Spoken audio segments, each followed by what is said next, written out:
Muy bien, bueno, muy buenas noches a todos, a todas quienes nos están siguiendo por las redes sociales, quienes están también aquí conectados a través de el Zoom. Les doy la bienvenida a esta mesa redonda que tiene como título La comunión y la unidad en San Pablo, fundamentos teológicos y proyección social. Es esta actividad organizada por el Instituto Filosófico y Teológico de Investigación de la Facultad de Teología San Pablo. Es una mesa redonda, vamos a compartir, vamos a dialogar, vamos a conversar sobre el tema de San Pablo. Y yo quiero comentarles cuáles son los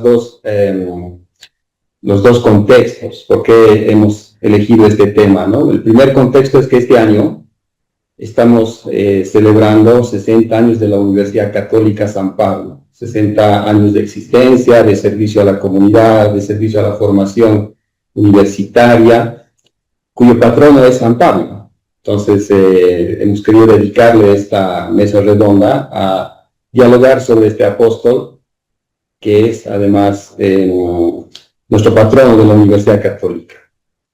El otro contexto es que la Facultad de Teología, también San Pablo, de Cochabamba, tiene como lema para este año 2026 el de la comunión y de la unidad.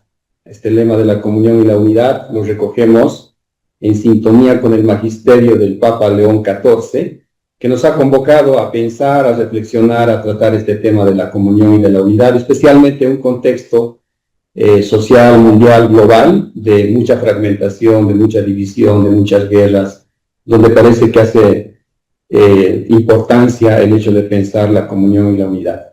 Esos dos contextos nos han motivado a que podamos proponer este tema.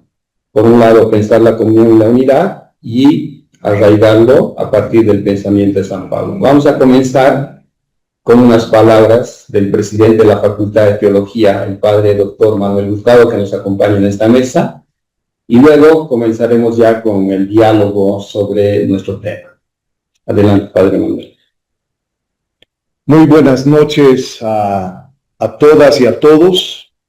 Quiero darles una cordial bienvenida a esta mesa redonda, que ha sido organizada por el IFTI, el Instituto Filosófico Teológico de Investigación de la Facultad de Teología San Pablo, en el seno de la Universidad Católica Boliviana.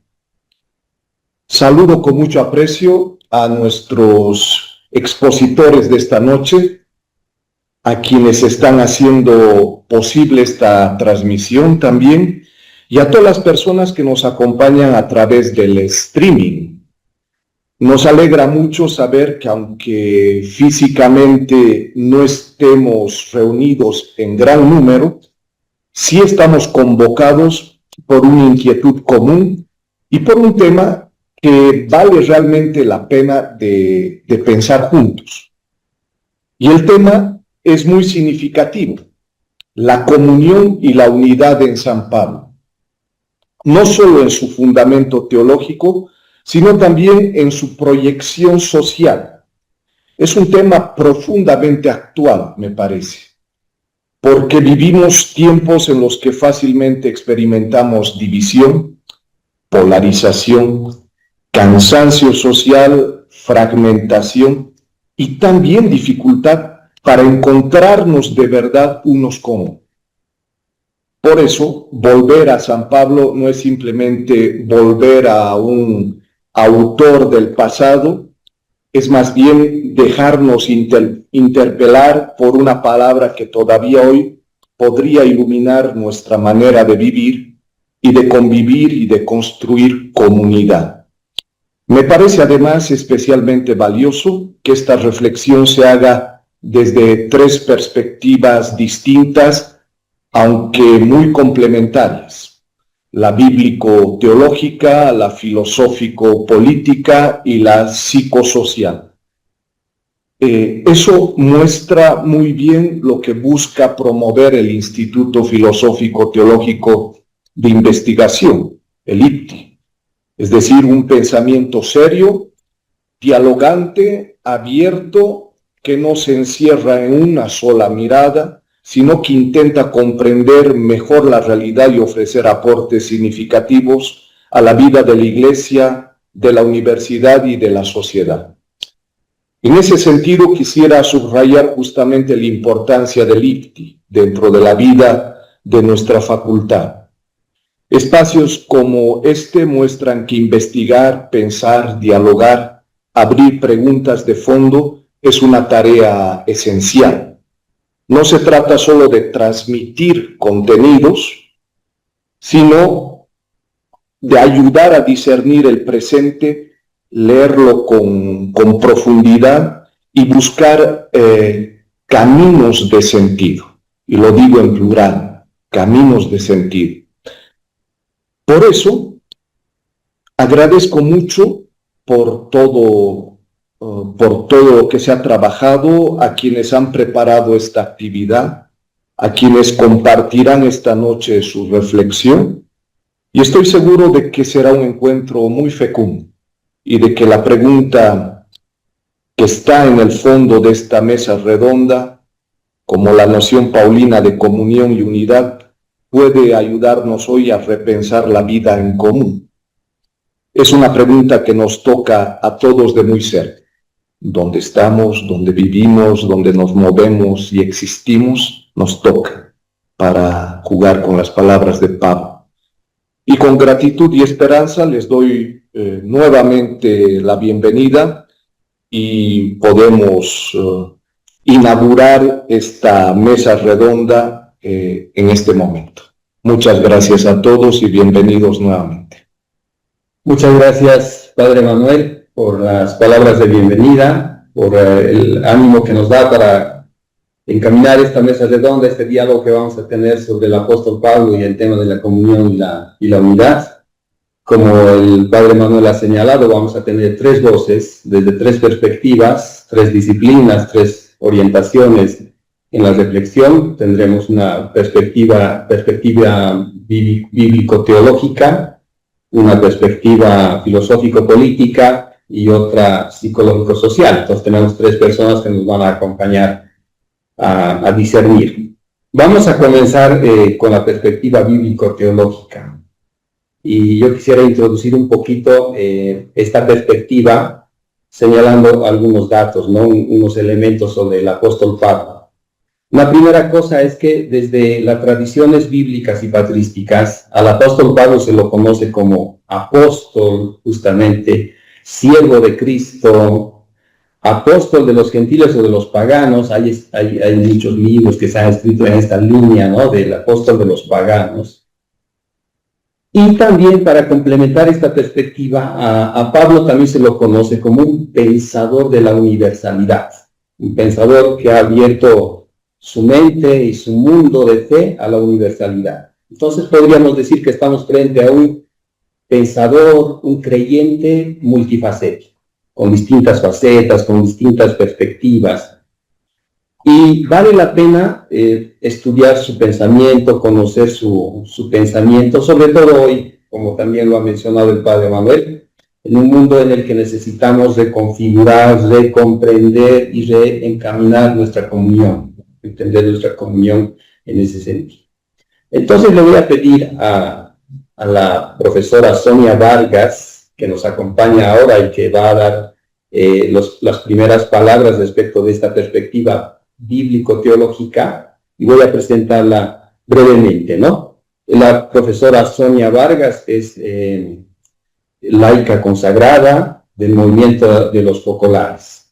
Es doctora en teología dogmática por la Universidad del Salvador de Buenos Aires y el Instituto Universitario Sofía de Italia. En la misma institución ha realizado su maestría en teología dogmática, su licenciatura en teología dogmática y también la licenciatura en educación superior. Es miembro del grupo de investigación de antropología trinitaria CELAM, miembro del grupo de investigación de teología Scola ABA, Movimiento de los Focolares en Italia.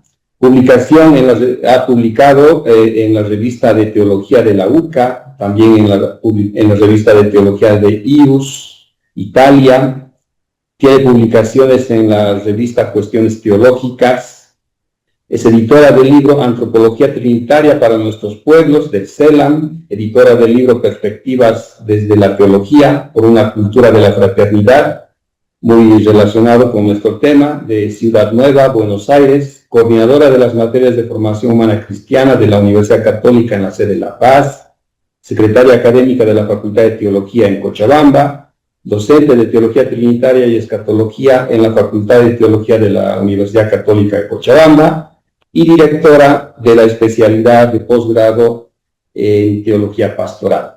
Le damos la palabra a Sonia Vargas, que nos haga las primeras aproximaciones bíblico-teológicas al pensamiento de Pablo. Adelante. Muchísimas gracias, José Luis. Buenas noches a todos, a todas. Bienvenidos a este espacio. Y vamos a empezar hablando un poco es un disparador para empezar este diálogo. Para Pablo de Tarso, el encuentro con Cristo no representa una aceptación de un simple personaje histórico, sino una irrupción trascendental que fracturó su existencia de manera definitiva. El quiebre experimentado en el camino de Damasco transformó al perseguidor en heraldo, marcando un tránsito radical desde la autosuficiencia del fariseo oculto hacia la vulnerabilidad de quien debe ser conducido de la mano.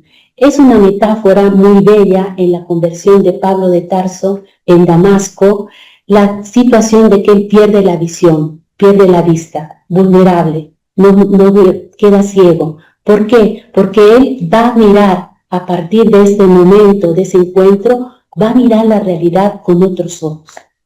Esta ceguera física inicial propició una visión espiritual renovada, donde el encuentro con el resucitado no se interpreta como un mero ajuste sobre la vida anterior, sino como un nuevo comienzo de dimensiones cósmicas. En este sentido, el corazón de su pensamiento eleva la biografía a la ontología. En Cristo no solo se transforma la perspectiva del hombre, sino la naturaleza misma de su ser. Al proponer la categoría de la nueva creación, Pablo sostiene que la resurrección ha inaugurado una era que deja atrás el dominio de la ley, el pecado y la muerte, configurando así la aparición del hombre nuevo. No se trata aquí de una simple mejora moral, sino de un cambio de identidad donde el antiguo yo muere en el bautismo para permitir que Cristo vive en él. Son dos categorías que hay que tener presentes a la hora de hablar de la teología de Pablo. Nueva creación y hombre nuevo. Es una categoría ontológica porque para él el encuentro con el resucitado hace nueva la creación y hace nuevo al hombre.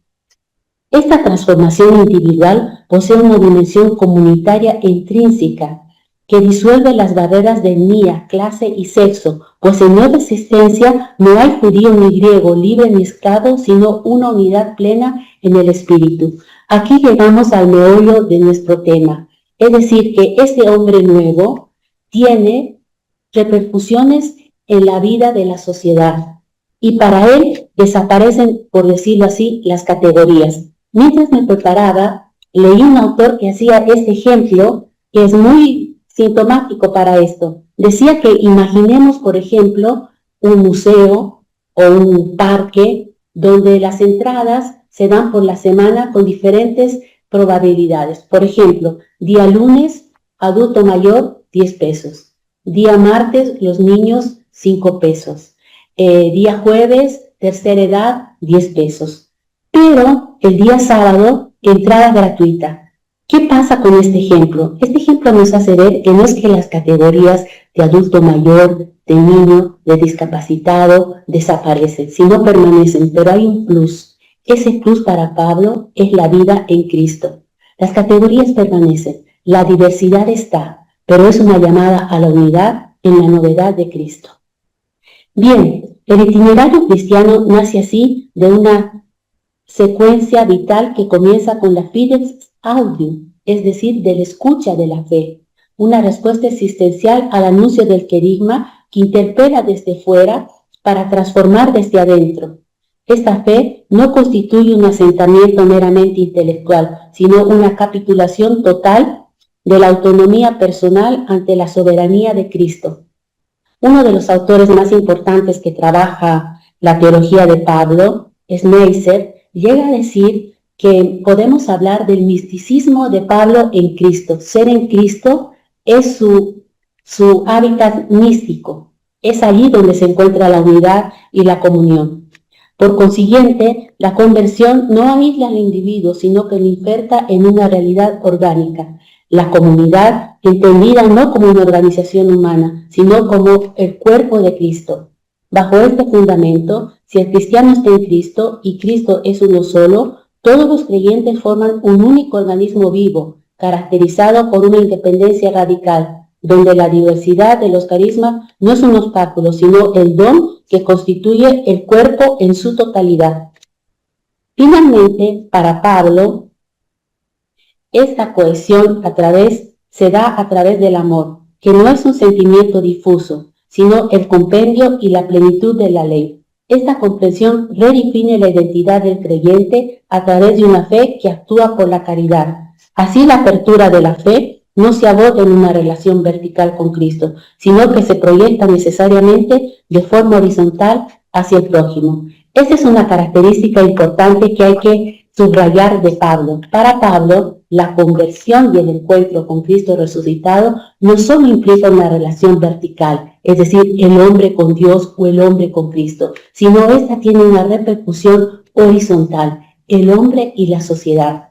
De hecho, algunos de los autores dicen que Pablo podría ser hoy, en palabras de Papa Francisco, un teólogo con olor a oveja, pues él no es un teólogo de escritorio que va haciendo su teología y dictando y especulando o estudiando, sino es un teólogo que hace su teología respondiendo a las actitudes y a la vida de sus comunidades. Es una teología del contexto. Esta dinámica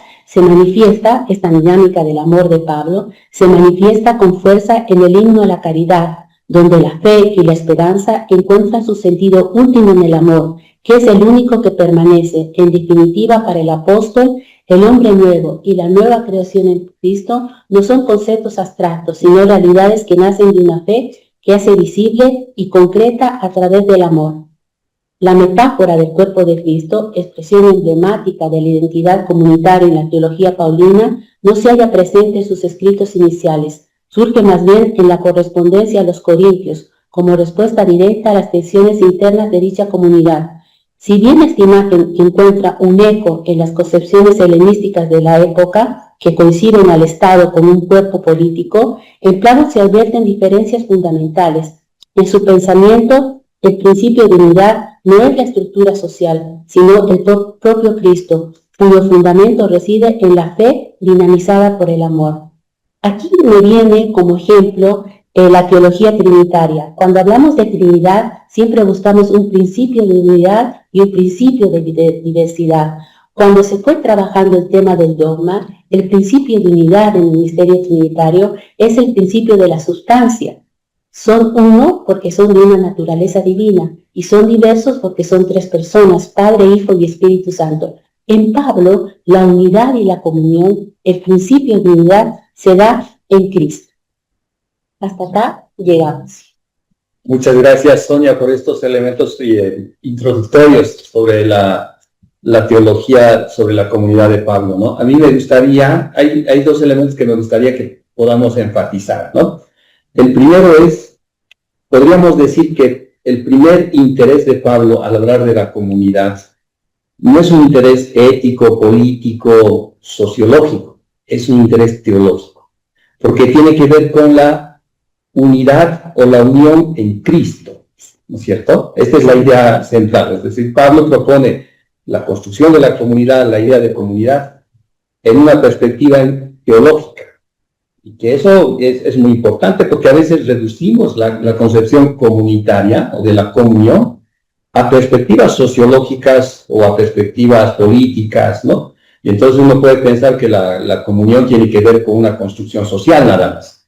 Aquí hay un imperativo, podríamos decir así, o más bien un llamado a construir comunidad como perspectiva teológica, porque implica la unidad con Cristo, ¿verdad? Sí, es eso. Podemos decir dos cosas muy importantes. Una, que es la unidad en Cristo, sin duda.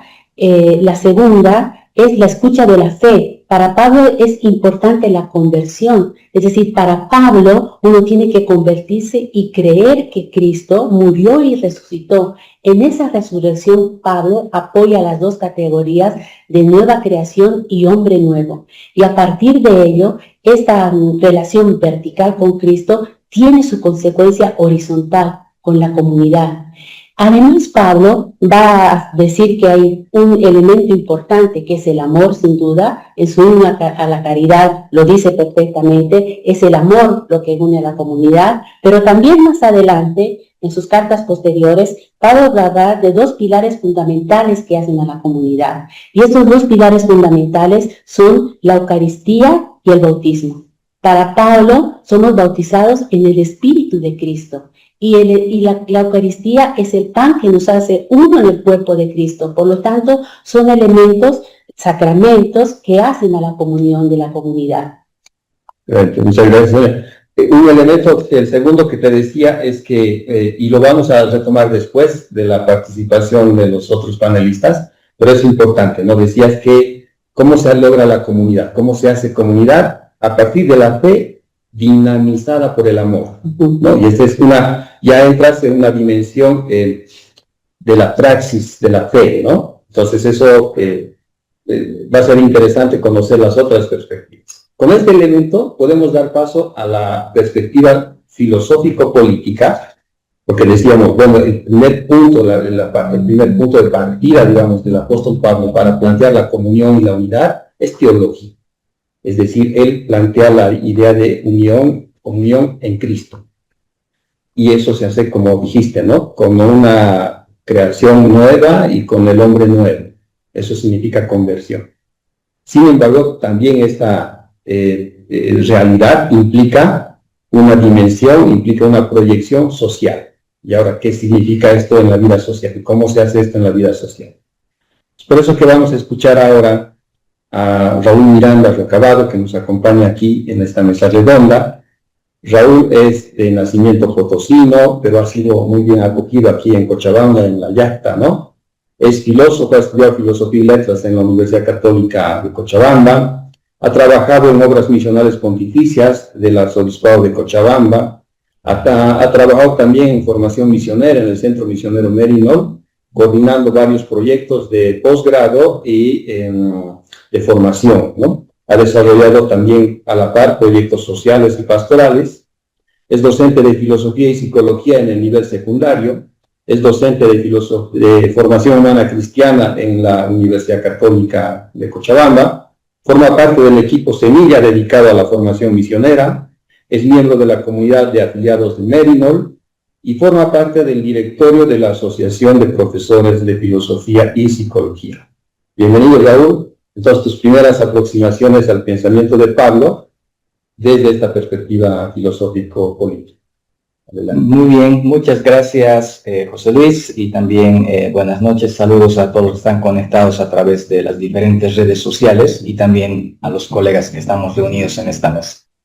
No. Bueno, a partir de lo que se mencionaba anteriormente y se hacía énfasis, ¿no?, de que la propuesta o el planteamiento de Pablo es generar comunidad en Cristo, ¿no? Esa es la tesis central, digamos, que se ha sentado anteriormente, ¿no? Yo quisiera hacer más o menos una relación de esa tesis, cómo podría ser aplicado o qué significaría esa tesis en un terreno más político o en un terreno más social, ¿no? Porque ese es el objetivo, ¿no?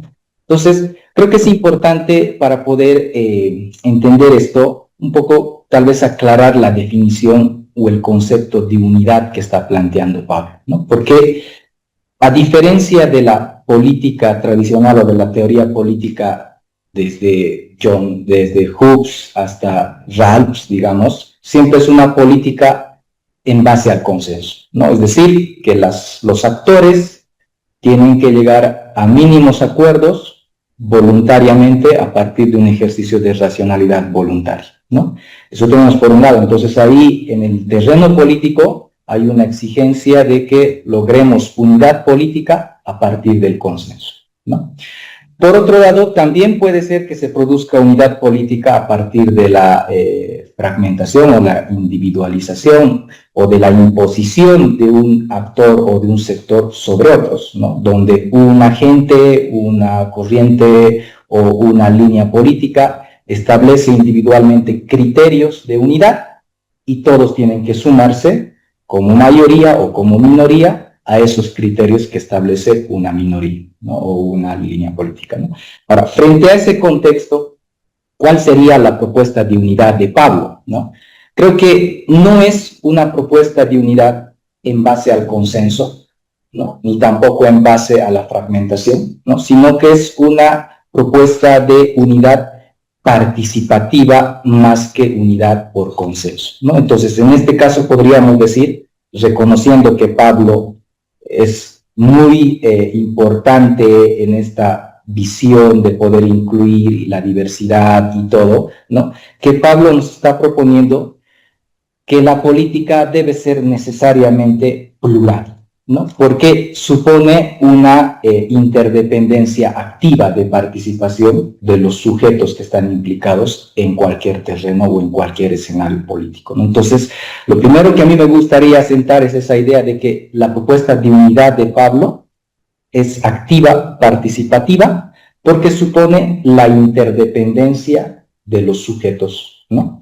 Ahora, ¿qué repercusión tiene esto, no? ¿Y por qué Pablo no plantea la unidad en base al consenso? Porque recordemos que Pablo es muy crítico, por ejemplo, con la ley, con la Torá judía, ¿no?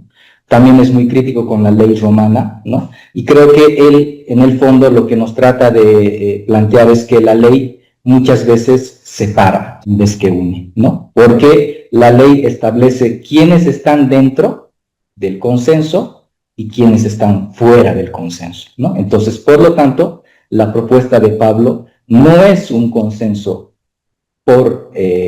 no es una unidad por consenso, sino que es una unidad por participación, ¿no?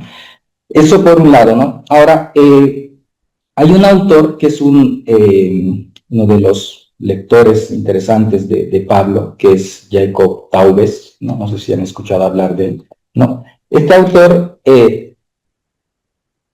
plantea que al hablar de unidad como participación activa, es importante reconocer en primer lugar que lo que genera la participación activa, si no es el consenso y si no es la ley, entonces ¿qué es? ¿No? Es la pregunta que nos podemos hacer, ¿no? Y lo que Taubes plantea es que tal vez la propuesta de Pablo es más desactivar o suspender el consenso para reafirmar más bien el neuma o la ruá o el espíritu, ¿no? Porque como ustedes bien decían, la propuesta de Pablo es teológica, ¿no? Es comunidad, unión en Cristo desde una visión teológica, ¿no? Entonces, por lo tanto, lo que permite la unidad, si bien no es el consenso, la ley, que es una imposición que puede ser externa, es más bien una posibilidad que se cosecha o que se nutre o que se construye desde adentro, desde la participación, desde la actividad, porque si el consenso es participación, entonces quiere decir que es un acontecimiento, ¿no? Como dice Taubes. Y al ser un acontecimiento, por lo tanto, lo que nutre ese acontecimiento es el espíritu, porque ahí en ese acontecimiento la vida se da, la vida se produce, la vida se desarrolla. Por lo tanto, lo que permite la unidad desde la visión de Pablo no es el consenso, sino es el neuma, ¿no? El espíritu, aquello que permite que el acontecimiento se produzca, ¿no? Ahora, al entender eso, nos viene el otro concepto que es importante desarrollar, que es el concepto de cuerpo, ¿no? Porque en una de las cartas de Pablo, en Corintios, la metáfora que Pablo usa para hablar de unidad o de comunión es el tema del cuerpo, ¿no? Y básicamente al hablar de cuerpo o entender el concepto como una metáfora política, estamos hablando de que la diversidad, por un lado, y también la diferencia, no es algo que debemos gestionar, o no es un problema a gestionar, sino más bien es la base fundamental para que se desarrolle la unidad o la comunión. O sea que estamos hablando en la perspectiva de Pablo que la única forma de concebir o hacer posible la unidad y la comunión es reconocer en su plenitud la diferencia, ¿no? O reconocer en su plenitud la diversidad, ¿no? Ahora, eso nos lleva a otro problema, ¿no? Y eso es algo interesante también de entender, ¿no? Porque puede ser que podamos reconocer la diferencia, podemos entender que la diferencia es importante para construir comunidad y unidad, pero ¿qué pasa con las personas que no son parte de esa articulación de las diferencias, ¿no? Porque sabemos que históricamente hay sectores que han sido invisibilizados, sectores que han sido marginados o sectores que están en la periferia, ¿no? Entonces, por lo tanto, esta propuesta de asentar metafóricamente que la unidad es como un cuerpo, ¿no? Porque Pablo dice, no podemos ser todos ojos, no podemos ser todos orejas, el cuerpo necesita de una oreja, necesita de ojos, ¿no? Entonces, eso significa que debemos considerar y restituir, se puede decir, y resarcir la deuda ontológica que hay con aquellos sectores que siempre han estado considerados al margen, ¿no? Entonces creo que si hablamos de unidad en el ámbito político, desde la perspectiva de Pablo, supone reconocer la diversidad como base fundamental de la articulación, sí, pero también supone restablecer ontológicamente la pertinencia o el valor de estos sectores que históricamente han estado oprimidos, ¿no? Entonces, por lo tanto, ahí yo creo que hay también una desarticulación, ¿no? O hay una suspensión, podemos decir, que plantea Pablo, de la hegemonía o del poder, ¿no? Porque esta unidad, a partir de la idea del cuerpo, ¿no?, nos plantea que la unidad se construye desde abajo y desde los vulnerables, ¿no? Por lo tanto, resarcir esta deuda ontológica es constitutivamente entender que el encuentro es ontológicamente desconectándonos de todas aquellas hegemonías que hay, ¿no? Y por lo tanto, yo con esto ya quisiera terminar, ¿no? Un poco comentar también a otro autor que es interesante en la lectura que hace de Pablo, que es Giorgio Agamben, ¿no?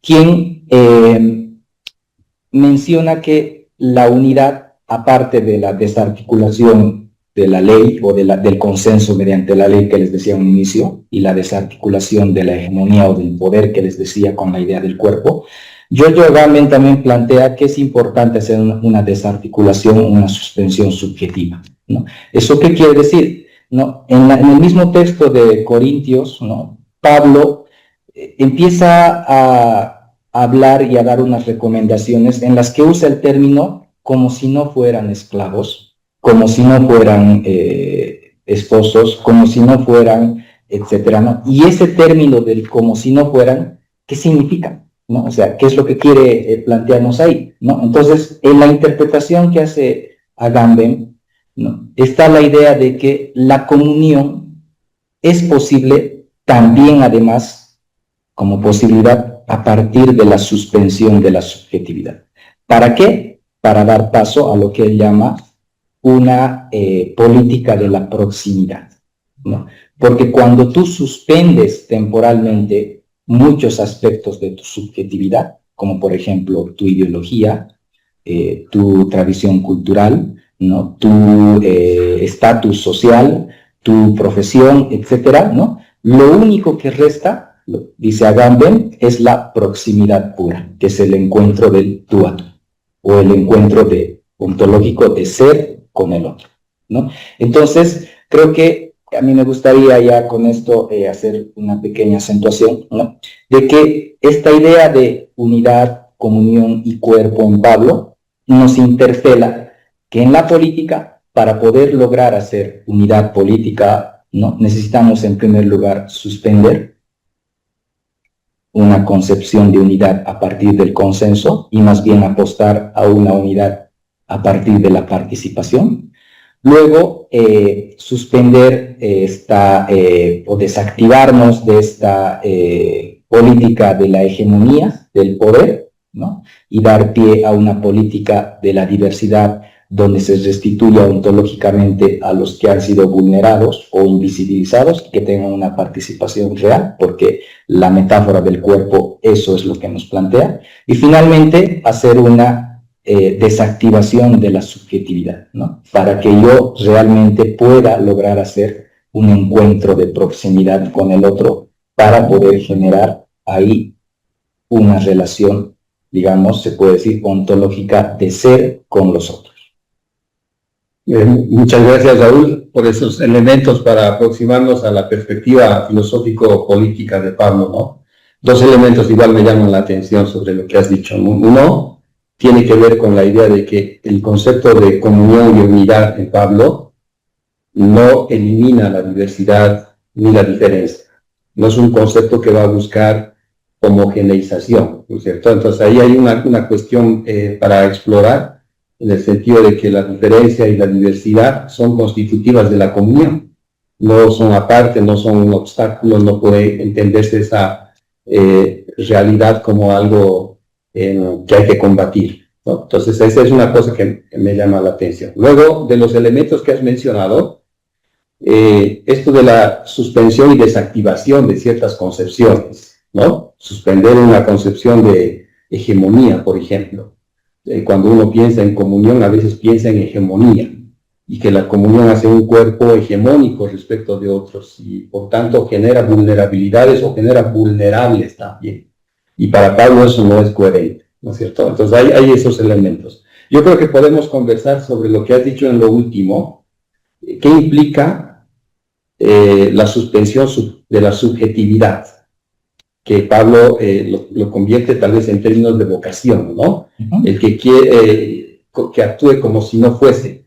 Entonces eso ¿qué implica, no? Si implica una revocatoria de vocaciones o una desmantelación, etcétera, ¿no? Pues podríamos. Pero eso nos conecta con el hecho de que en Pablo la comunión es un acto, es un acontecimiento, y se hace, se forma, se vive, se experimenta, que es el primer punto que había señalado, ¿no? Es el espíritu que fluye en la comunión.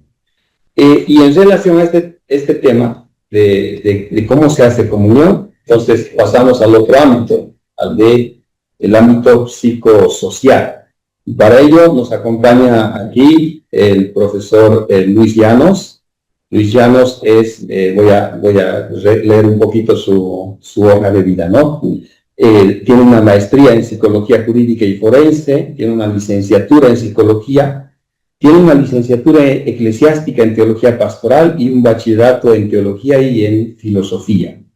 Es docente de la Universidad Católica en las materias de autoestima y sentido de vida, competencias organizativas, antropología cristiana, cristología, teología pastoral fundamental. También es docente en el CETAP, es OCAT del Arzobispado de Cochabamba, es tutor, también tutor en el Magisterio Latinoamericano, ha trabajado en la alcaldía, en la Defensoría del Niño, Niña, Adolescente, ha realizado actividades de evaluación y seguimiento de casos en defensa del niño, en la dirección esto es de la Defensoría de la Niñez, ¿no? Entonces, tiene una experiencia amplia en trabajo de campo. Le damos la bienvenida a Luis Llanos y que nos comparta la perspectiva psicosocial. Muy buenas noches a los colegas que están compartiendo esta mesa. También un saludo a todos los que nos siguen a través de las redes sociales. Agradecido por abordar este tema de la unidad y también sobre la comunión desde la perspectiva de San Pablo. Entonces es un tema ciertamente que requiere abordarlo desde esta interdisciplinariedad, porque si todos empezamos a recuperar parte de nuestra historia y de nuestra experiencia, en algún momento hemos sido heridos, ¿no? En algún momento hemos sido necesitados de este sanador como ha necesitado San Pablo en la experiencia de la conversión.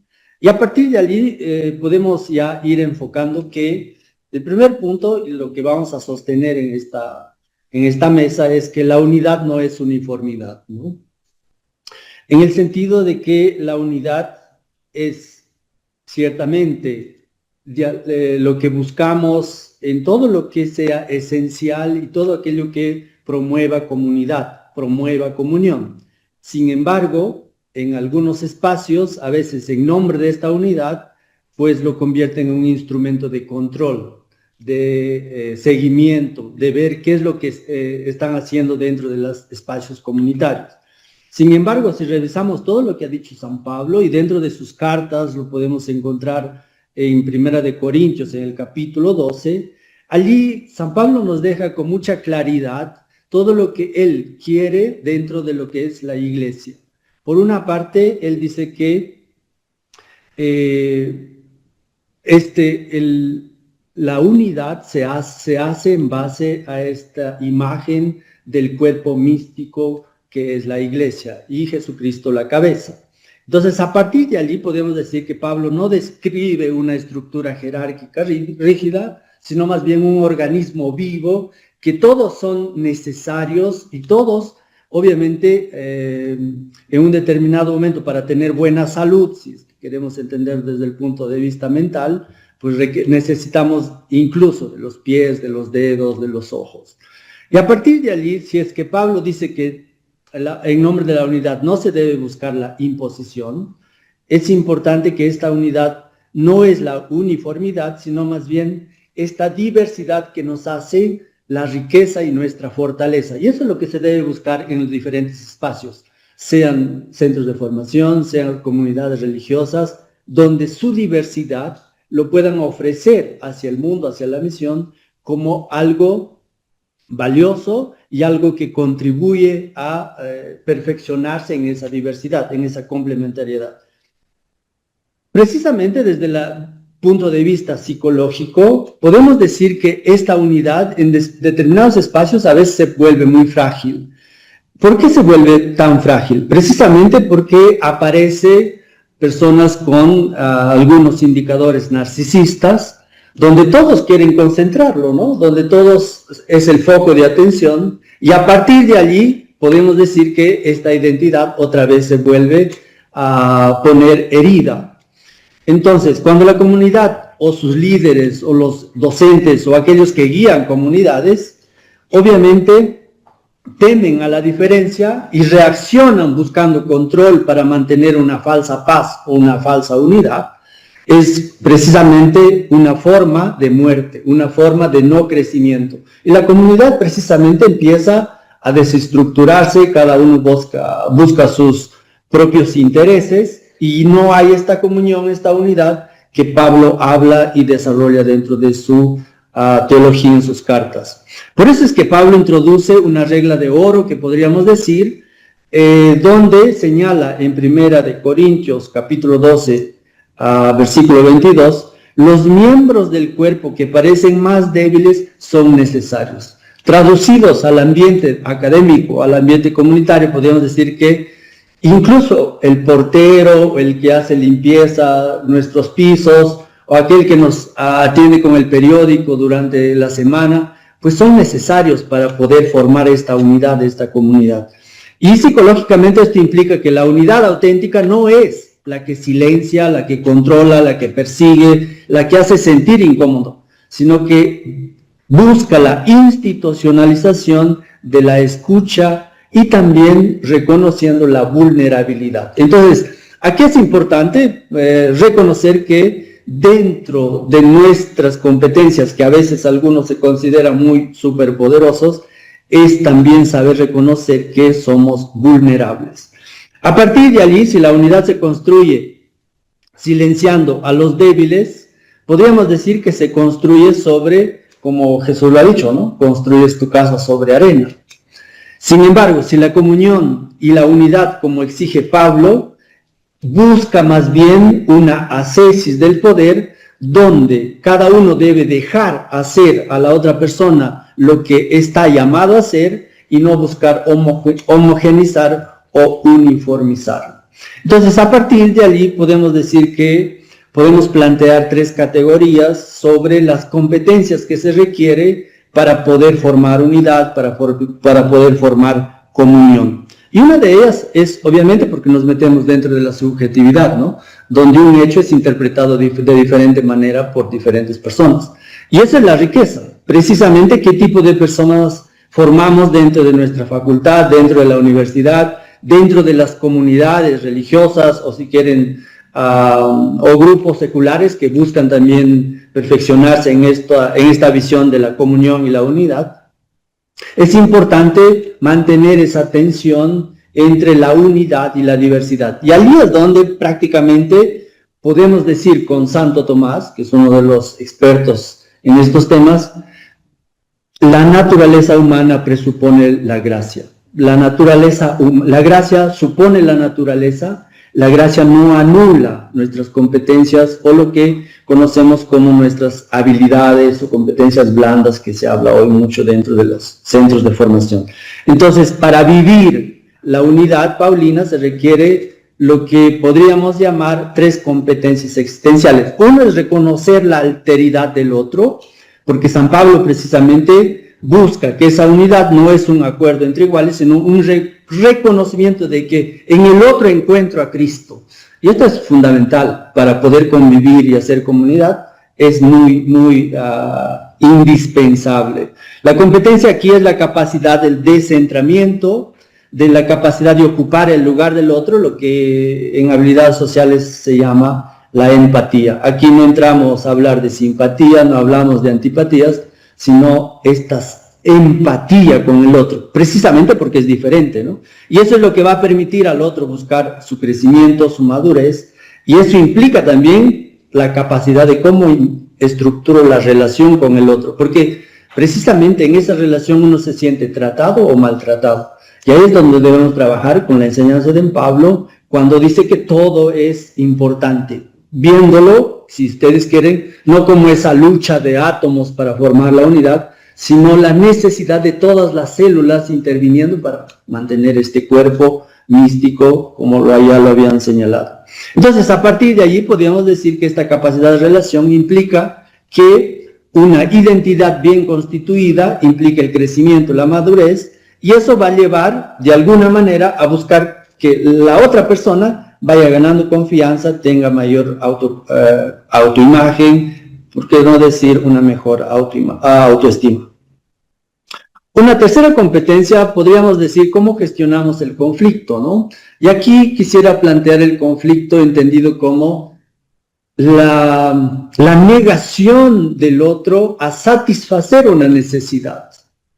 Precisamente ahí es donde aparece la frustración, ¿no? Si yo necesito, hace mucho calor y no me dan agua, entonces me estoy sintiendo obviamente agitado, me siento incómodo, y ante esa necesidad obviamente hay una frustración. Y por eso es importante aquí precisamente aprender a gestionar el conflicto, porque al final son pulsiones, energías que van destruyendo este espíritu de unidad y de comunión. Y Pablo no fue ajeno a todo esto, precisamente porque él, cuando tuvo su conflicto con Pedro en Antioquía, habla de la iglesia, de las primeras comunidades, no de manera romántica, sino habla precisamente de esa comunidad que necesita buscar, mirar la comunión a la luz de los sacramentos, ¿no? De la Eucaristía sobre todo, y también podríamos decir esta comunión o esta aspiración a una comunidad que no sabe gestionar el conflicto, precisamente se va a quedar en la inmadurez, se va a quedar precisamente en el no me miró o en el no me tienen en cuenta, y ahí es donde empezamos a crear esta fragmentación ya externa, pero en algunos casos esta fragmentación también es interna. Y una tercera competencia, y con esto ya vamos a ir cerrando esta exposición, precisamente es lo que San Pablo dentro de los cánticos de Filipenses habla, ¿no? El abajamiento de Cristo hasta anodarse en ser casi nada, lo que se conoce como el kenosis. Y precisamente porque Cristo se ha despojado de todo esto, aquí concuerdo quizás con lo que ha presentado mi colega anteriormente, es suspender o despojarse de los prejuicios, ¿no? Precisamente porque a veces el ser humano cuando se relaciona con el otro, lo hace a través de toda esa carga histórica, cultural, de creencias, donde puedes tratar o maltratar al otro. Y si suspendes todo eso, obviamente es a la luz de Jesucristo que Pablo habla del anonadamiento o el despojo de todo esto, y desde la psicología podríamos decir que hablamos de lo que sería el crecimiento personal, la madurez y la capacidad de aprender a convivir con la frustración, porque nadie puede evitarlo. Es casi algo que nos acompaña dentro de nuestra vida, pero una vez que tú aprendes a gestionar esta frustración, aprendes también, en algunos casos, a ir como Pablo, convirtiéndolo en aquellas cosas que lo hacía un perseguidor de cristianos, ¿no? Y que después se hace precisamente un apóstol que llegó a muchas partes.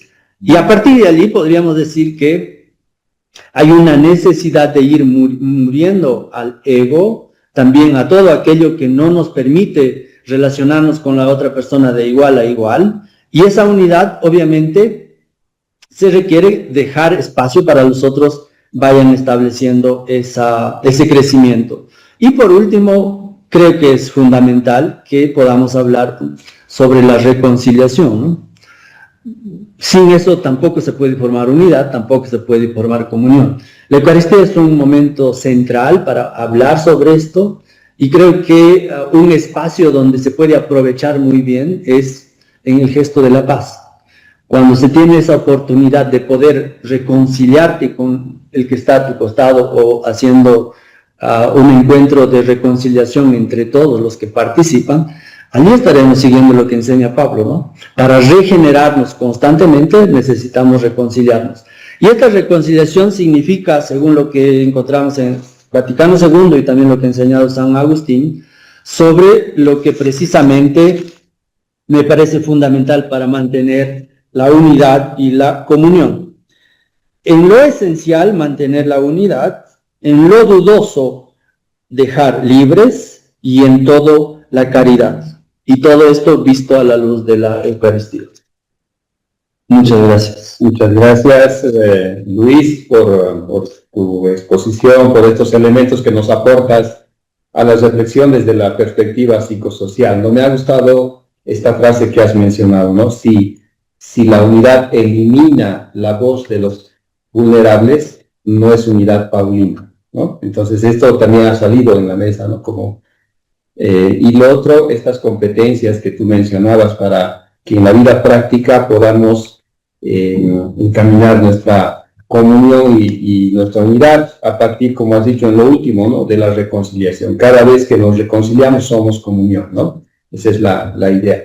Bien, bueno, ahora abrimos un poco el panorama, ya tenemos los elementos que han ido surgiendo desde la perspectiva bíblico-teológica, filosófica política, psicológica social, ¿no? Pablo está en el ambiente ya, entonces a mí me gustaría que podamos compartir, si ustedes tienen preguntas, comentarios, entre ustedes quieren ahondar algo más.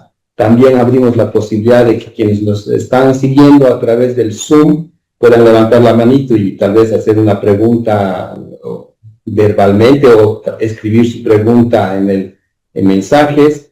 Tenemos también quienes nos están siguiendo a través de Facebook, pueden hacer alguna pregunta y nos va a llegar la pregunta a través de quienes están haciendo el seguimiento en la plataforma del Facebook, ¿no? Bien, entonces abrimos Padre Manuel también aquí acompañándonos, entonces también puedes unirte, Manuel, a la conversación y hacer una pregunta, comentario, ¿no? Si quieren, bien. Yo dejo abierto si hay aquí alguna pregunta que surge o algo que complementar, algo que enfatizar sobre lo que ha ido saliendo. Entonces. Y yo quisiera decir algo que hemos hablado mucho de diversidad. Y para Pablo sí es importante la diversidad, pero en sus cartas, en una de sus cartas, sobre todo a Corintios, la diversidad es comprendida como un don. Dice, cada uno tiene un don, como una gracia, un ministerio, y todos hacen parte de un cuerpo, que es Cristo. Entonces hay una idea de diversidad en Pablo muy positiva, digamos, una perspectiva a partir del don. La segunda cosa que quería decir es que la idea de cuerpo de Cristo, en sus primeras cartas a los Corintios, todavía no pone a Cristo como cabeza.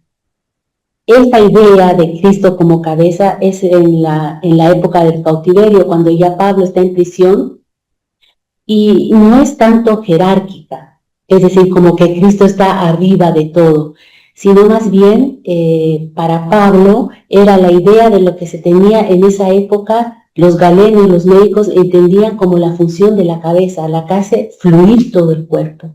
O sea, el que era siempre y va a batir siempre en eso Pablo, el principio de unidad para Pablo va a ser siempre Cristo.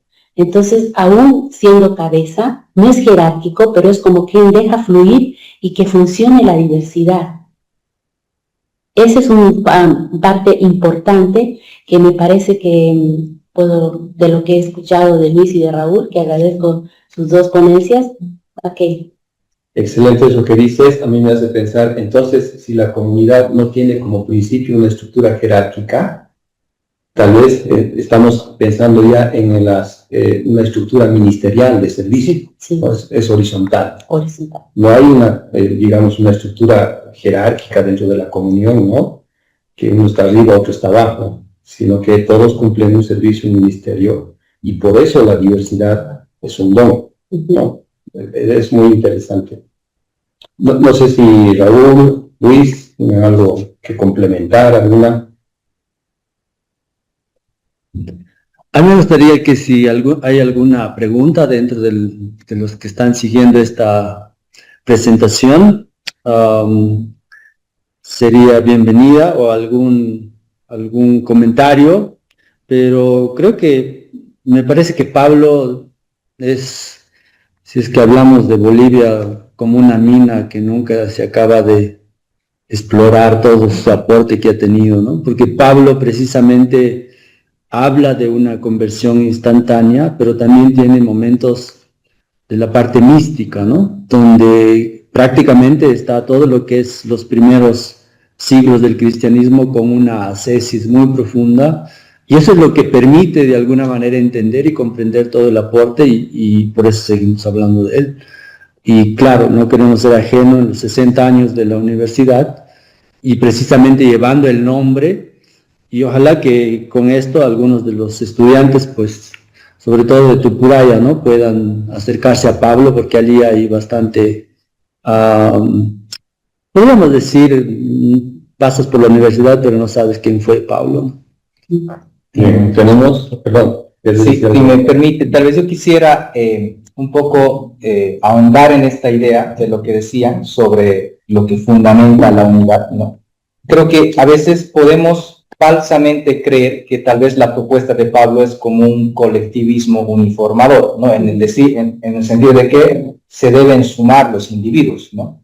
No va por ahí, ¿no? Tampoco la idea de unidad o comunidad de Pablo es como una masa gris, ¿no?, en la que los sujetos están ahí inertes, ¿no? Por eso es que yo les decía, es importante entender que la base de la unidad no es el consenso, sino es lo que fluye, es decir, es el acontecimiento, ¿no? Y si nosotros entendemos que la unidad no es colectivismo uniformador, tampoco es una masa, entonces, por supuesto, tampoco es una institución, ¿no? Es decir, lo que plantea Pablo como unidad no es una institución donde hay jerarquías, claro, ¿no?, sino que es un evento, es un acontecimiento donde, ya sea Cristo, ¿no?, o como les decía yo, Neuma, la Rúa, el espíritu, es lo que permite ahí la articulación, ¿no? Entonces, no estamos hablando de Pablo como, o la idea de unidad de Pablo como colectivismo uniformador en el que se trata de homogeneizar, ¿no?, sino es, digamos, entender ahí la heterogeneidad, ¿no?, de los que están dentro del cuerpo, ¿no?, pero tampoco entendiéndolo como institución, ¿no?, sino como algo que acontece, ¿no?, algo que fluye y algo que se construye. Excelente.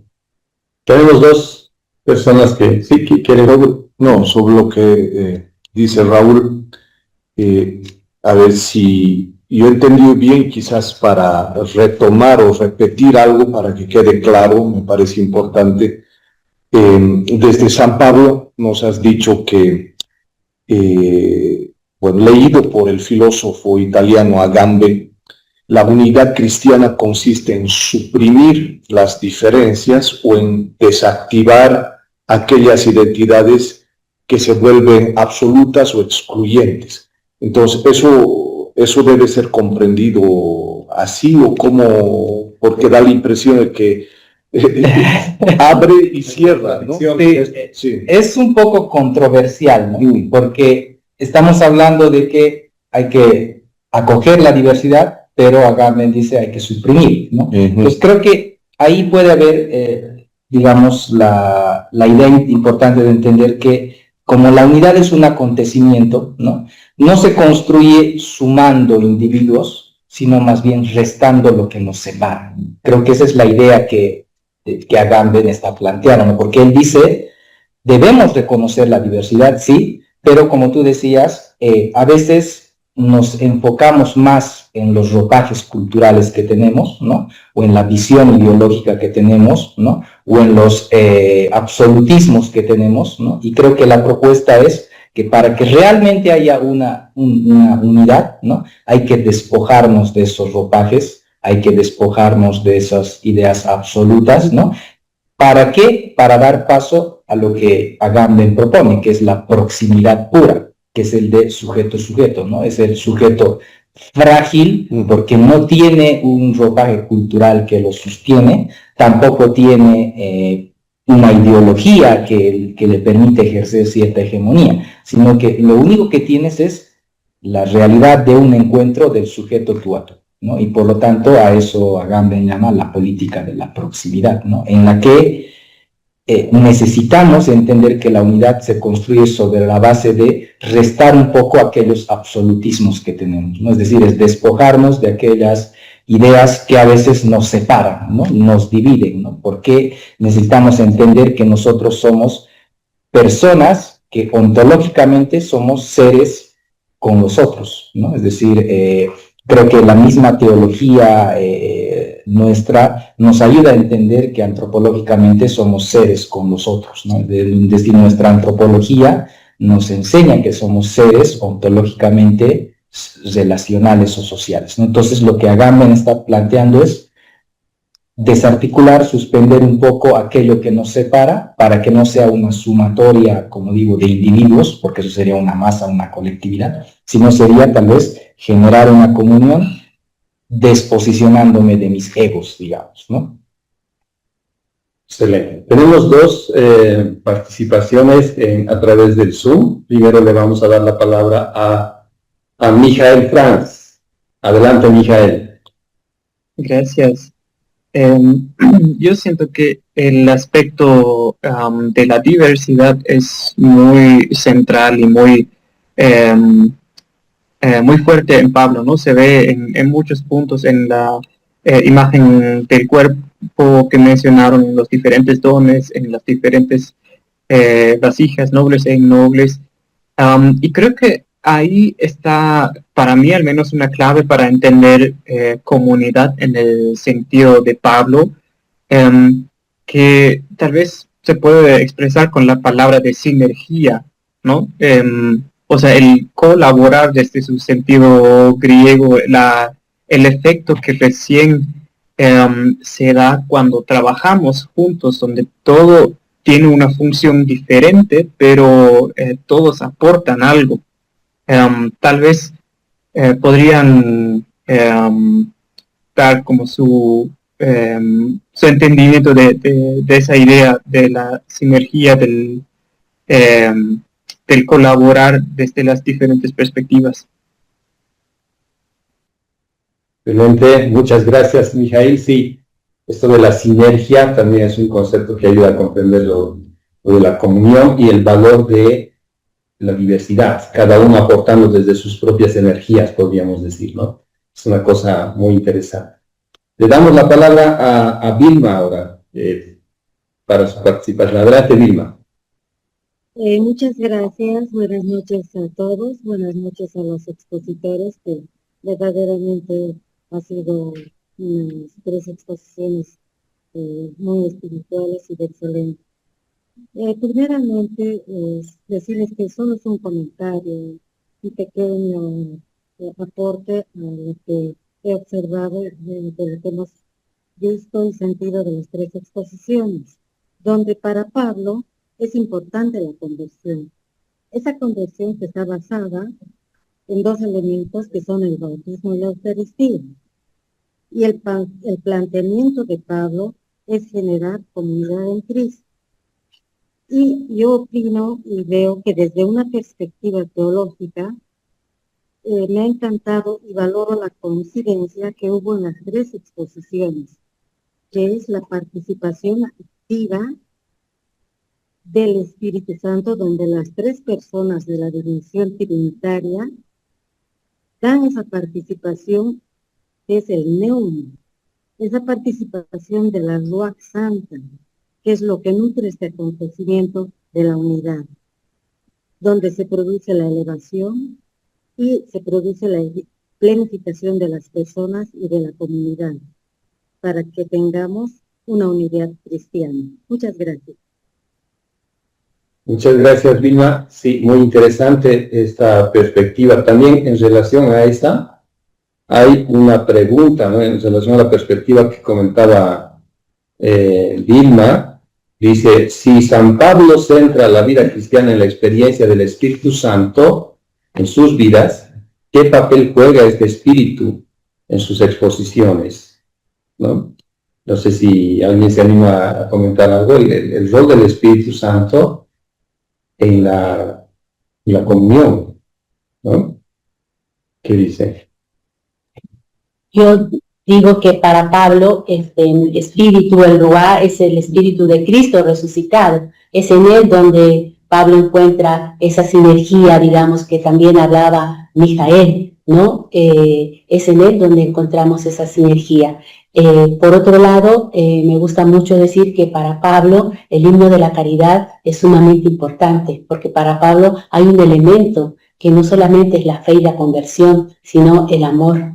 O sea, esa horizontalidad que implica la conversión en Cristo, implica el amor. De hecho, él dice, pasará la fe, pasará la esperanza, las 3 virtudes teologales, quedará solo el amor. Entonces hay una perspectiva del amor muy fuerte en Pablo, que hace a la diversidad. La diversidad no es sin amor y el amor no es sin diversidad.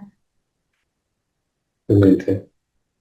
Sobre lo mismo, quizás se podría añadir algo que me parece que es fundamental. Cuando hablamos en términos sociales y nos preguntamos qué es lo que mantiene unida a una sociedad, ¿no?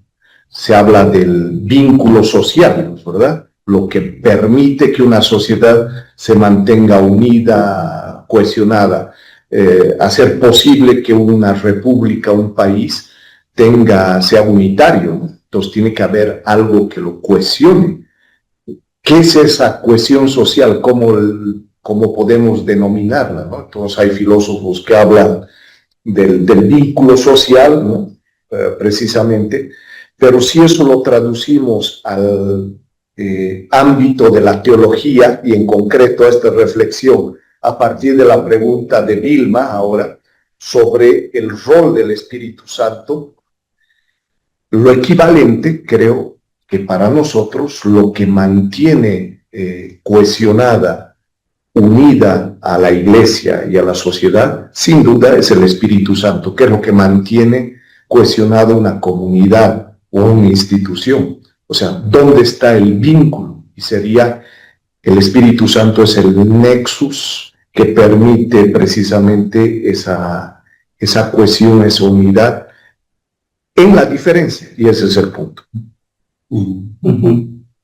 Sí, también, o sea, aportando, digamos, a lo que decías, es verdad, ¿no?, que se necesita algo que permita la unidad, ¿no? Y en este caso nosotros asentamos desde Pablo, que es el Espíritu, ¿no?, o Cristo, ¿no?, que permite la unidad, ¿no? Sin embargo, también es importante, yo creo, no desestimar la otra el otro enfoque que se ha conversado, se ha mencionado también en las exposiciones, es que también lo que permite la unidad también es, digamos, la vulnerabilidad, ¿no? Es decir,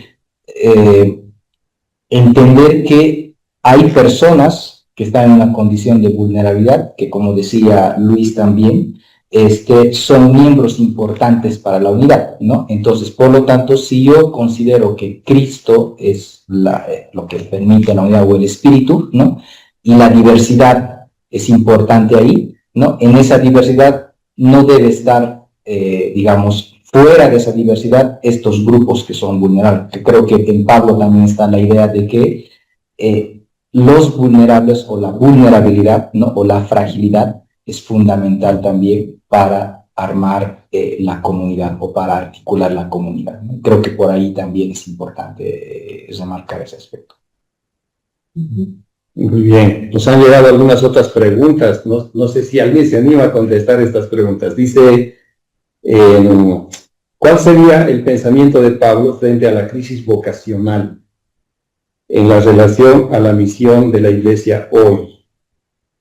Y también nos manda saludos, ¿no? ¿Cuál es la concepción de comunidad que tiene Pablo? Bueno, este es el tema que hemos tratado, ¿no? Hemos trabajado sobre el tema de la concepción de comunidad en Pablo.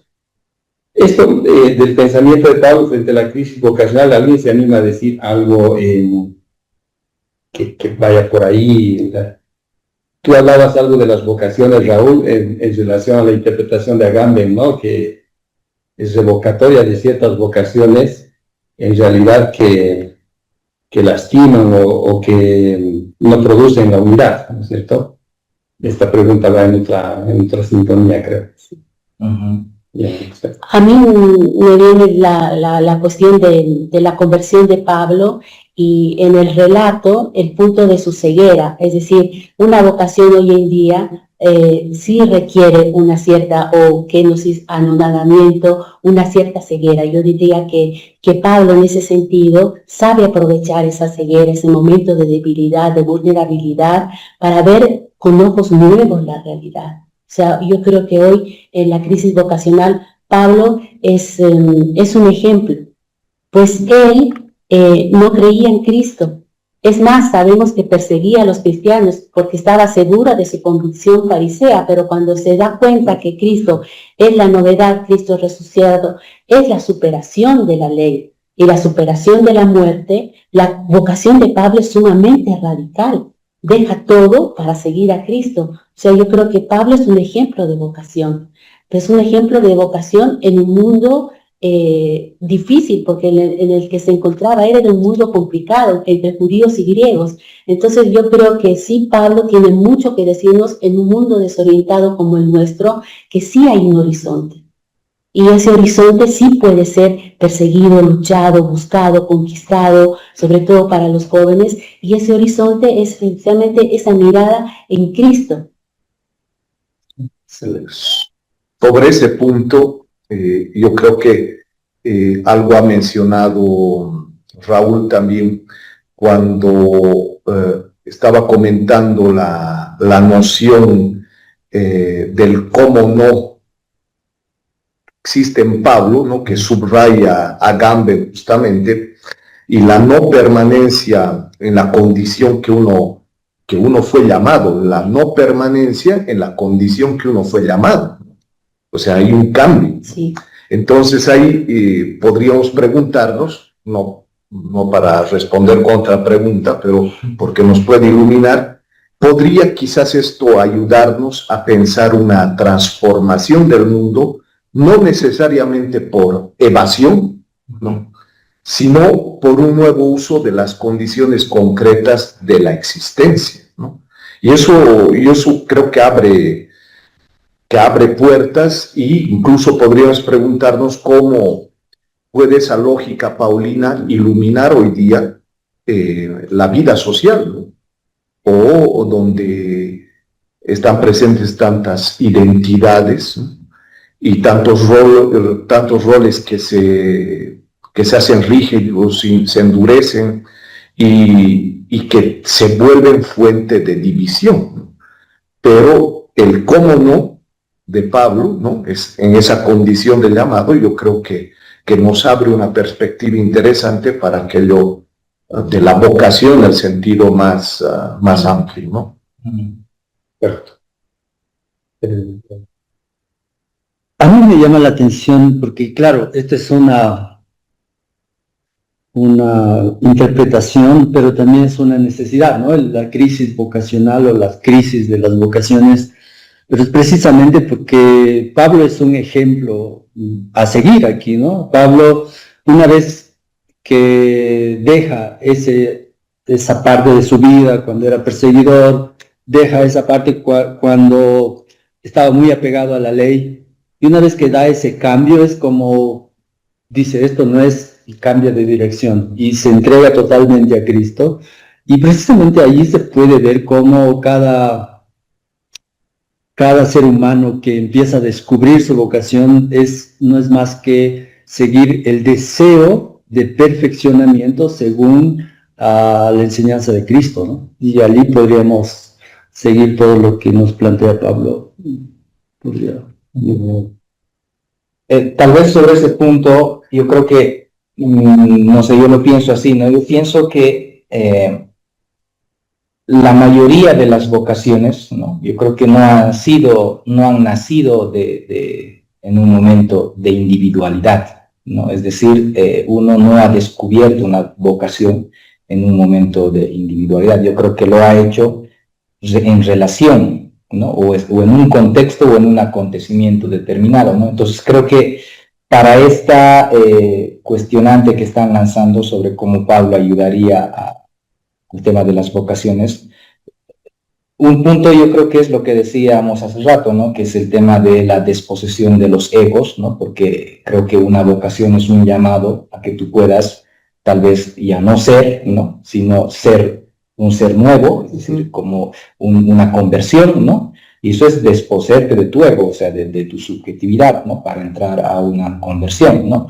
Pero esa conversión yo creo que es posible, si lo consideramos desde la visión de Pablo, siempre en el encuentro con algo, ¿no? O siempre en el encuentro con el otro, o siempre al interior de un contexto de comunidad, ¿no? Entonces creo que para las vocaciones hoy en día creo que es importante reconocer que el acontecimiento del encuentro creo que es fundamental para que uno pueda descubrir la vocación, o por lo menos ahí tener el llamado, como se dice. Excelente. Hay una pregunta en el Zoom que no sé si se animan a contestar. Dice, ¿podrían comentar sobre la relación entre Pedro y Pablo? ¿Qué se puede rescatar para la iglesia actual de la relación entre Pedro y Pablo, ¿no? Pues si se animan a decir algo, porque no sé si se entiende esa relación como una relación conflictiva también, ¿no? Una relación de construcción de comunidad, pero al mismo tiempo de conflictividad, ¿no? Sí, yo creo que la relación entre Pedro y Pablo, visto desde una perspectiva bíblica y teológica, es un encuentro de dos tus con muchas personalidades y con un llamado muy importante de parte de Cristo, ¿no? Entonces, y con perspectivas diferentes en la construcción de esa nueva comunidad cristiana. Por un lado, Pablo sí va a Jerusalén al encuentro con Pedro, pero yo creo que hay algo de suspender en él su comprensión de que también los gentiles y los griegos estaban llamados a la conversión con Cristo. O sea, hay un momento de suspensión de su mirada, de cómo él imaginaba este nuevo cuerpo de Cristo, esta diversidad que Pablo quería incluir en esa mirada que Pedro tenía. Pedro estaba más seguro que el mensaje de Cristo, su resurrección, su muerte, el querigma, era para los judíos.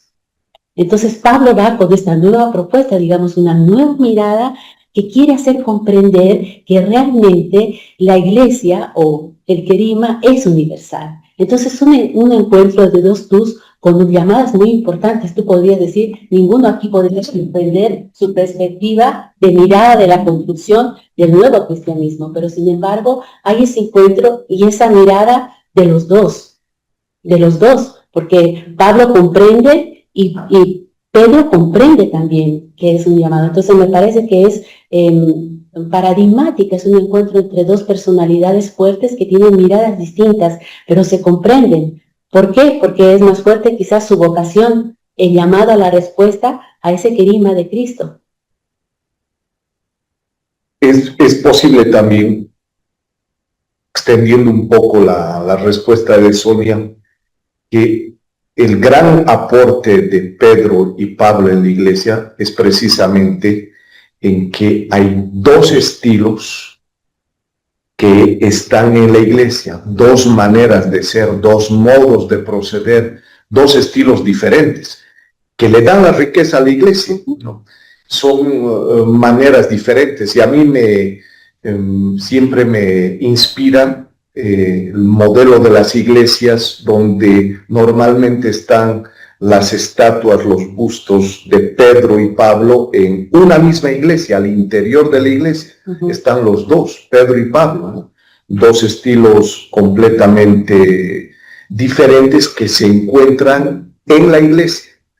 Ninguno suprime al otro, ninguno contradice al otro, sino aquí hay la complementación de los estilos y la posibilidad de vivir tradiciones diferentes, perspectivas diferentes. Es la idea de la convivencia de las iglesias, ¿no? Oriente y Occidente, el estilo de Jerusalén, el estilo de Antioquía. Siempre hay esa relación en la iglesia, que son dos maneras de actuar, el estilo antioqueno, el estilo alejandrino. Siempre ha habido como esa relación, ¿no? Entonces me parece que ¿qué podemos aprender para la iglesia actual? Es la admisión de que hay estilos diferentes en una misma casa, en una misma iglesia. Sí.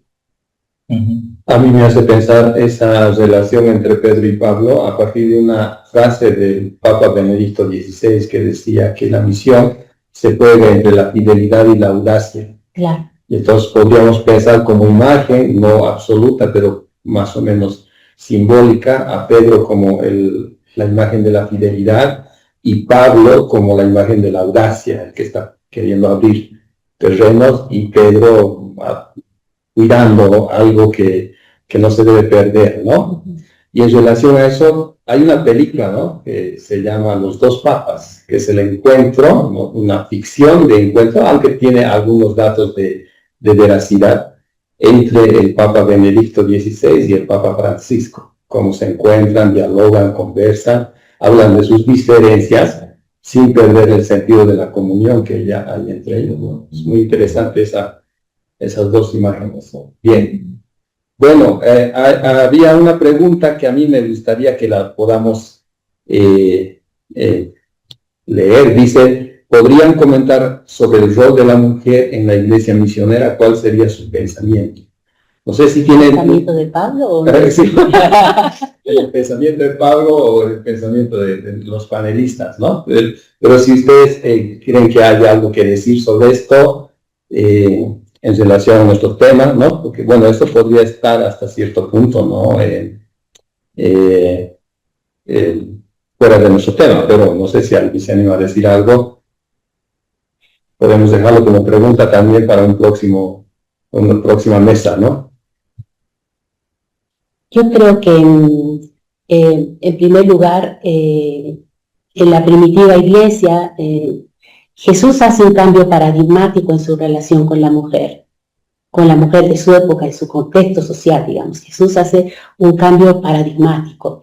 Y yo creo que este cambio es muy importante porque le da un rol a la mujer que no tenía, un rol que no tenía en ese momento. Entonces, yo creo que hoy en día la iglesia ha dado muchísimos pasos en dar este rol a la mujer, dar este lugar. Yo creo que la mujer tiene un rol particular con sus características de ser mujer y pues seguidora y apóstol de Cristo. Yo creo que esa es la realidad para la iglesia del mundo hoy, que la mujer tenga un lugar y no sea solo silenciado, sino que tenga rostro y voz. Muchas gracias. Bueno, a mí me gustaría, para cerrar ya nuestro conversatorio, yo sé que van a surgir muchas preguntas, van a haber algunas dudas, tal vez comentarios que se quisieran hacer, pero nosotros los animamos a quienes nos están siguiendo a que también lo dialoguen en sus comunidades, en sus lugares, con la gente que les acompaña. Tenemos el deseo también de seguir con estas mesas redondas de diálogo sobre distintos temas. Vamos a seguir convocándoles. Mientras yo leo algunos elementos que he anotado como síntesis, sin el deseo de sintetizar lo que se ha dicho, porque se ha dicho mucho, sino recoger algunos elementitos para seguir pensando, yo les pediría a nuestros panelistas que piensen con qué ideas también se quedan, ¿no? ¿Qué ideas resumen se quedan de nuestra conversación? A mí me gustaría decir un tema sobre la unidad. Dice, la unidad del Pablo no es uniformidad, no es estrategia política, no parte como estrategia política, no es armonía superficial tampoco, ¿no? Hemos dicho que eso de la superficialidad puede estar ahí rondando, ¿no? Es una realidad teológica, es unidad en Cristo. Es una práctica conflictiva, pero requiere gestión de las diferencias, ¿no? No elimina las diferencias, no anula la diversidad. La tarea de la comunidad permanentemente es la reconciliación constante, ¿no? Y hemos hablado de la reconciliación, qué función cumple desde la perspectiva psicosocial también, ¿no?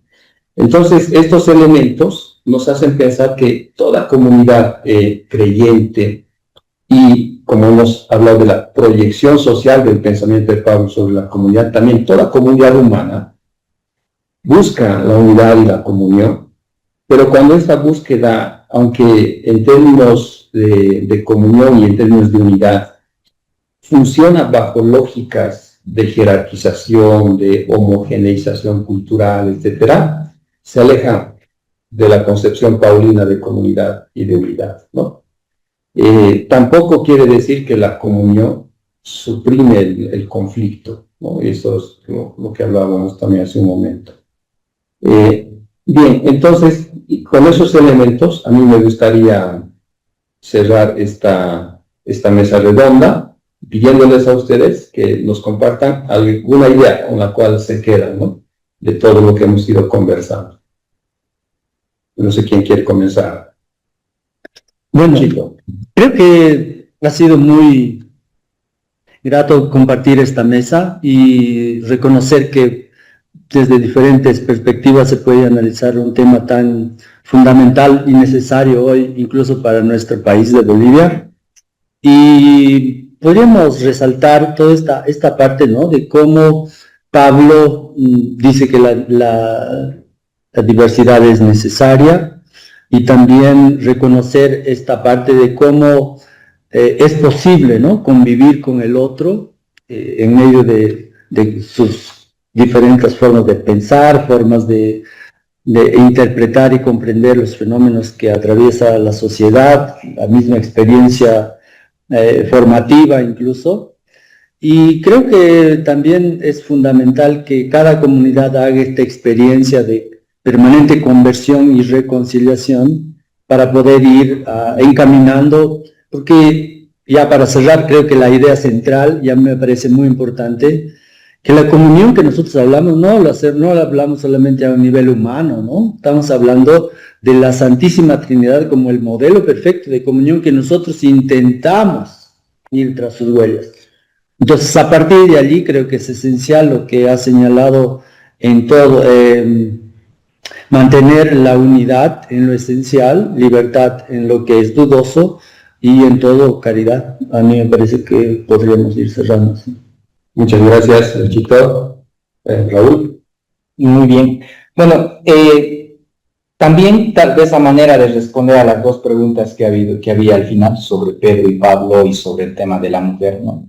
Yo pienso que es importante, y esto para cerrar mi idea final, ¿no? Que esta idea de unidad o esta visión de unidad y comunidad a partir de la metáfora del cuerpo, que es lo que hemos conversado acá, yo pienso que si bien es una apuesta por la diversidad, tampoco hay que pensar que la diversidad es un problema, ¿no? Un problema que debemos gestionar. Eso a veces ocurre en las comunidades, ¿no? Que lo ven la diversidad como una problemática, ¿no? O en el escenario político se ve como una problemática, ¿no?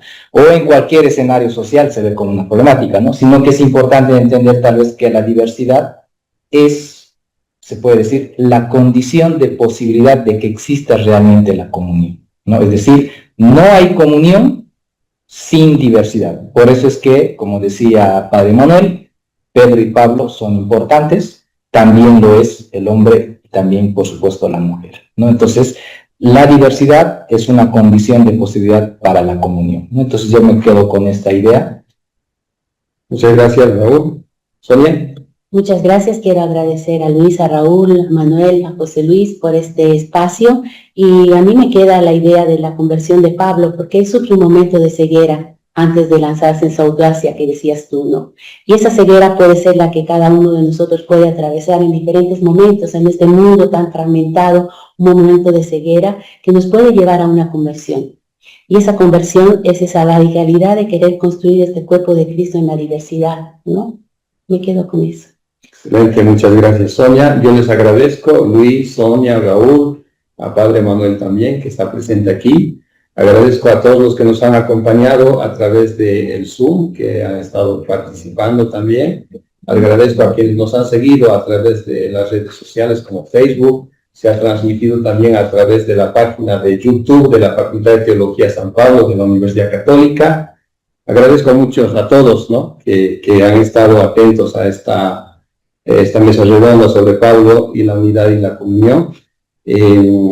Les estaremos haciendo llegar las invitaciones para otras mesas redondas sobre distintos temas. Y bueno, que tengan un buen descanso, buena noche, hasta pronto.